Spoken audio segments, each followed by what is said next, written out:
Naging matagumpay ang pagbabalik ng Women's PBA 3x3 Invitational noong January 22 hanggang February 19.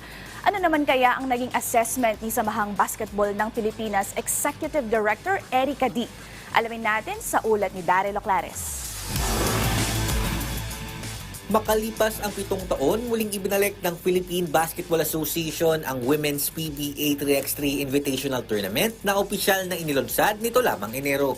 Kabuuang 6 na kupunan ang nagtagisan sa tatluhan at matapos ang isang buwan, itinanghal na kampiyon ang Eurotex Dream ng kanilang talunin sa finals, ang Gilas Pilipinas Women B sa score na 22-15. Kaugnay nito, ikinatuwa ni Samahang Basketball ng Pilipinas Executive Director Attorney Erica D na nagiging daan ang 3x3 para mas lalo pang umayagpag ang women's basketball sa bansa.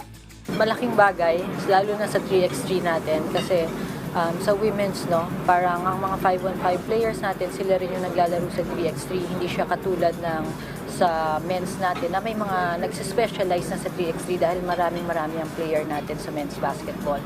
So because of the advent of the PBA 3x3, nagkakaroon ng opportunity itong mga girls natin na mag-focus rin sa 3x3 basketball.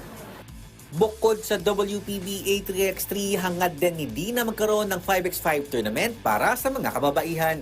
Pero ayon kay D, kailangan pa itong pagplanuhang mabuti. Well, that's really the hope and the dream. There's a lot of conversations happening around it right now. And we're still looking for the right formula, the right platform para maging sustainable naman yung liga natin. Ayaw naman natin magbukas lang ng women's division just for the sake of it.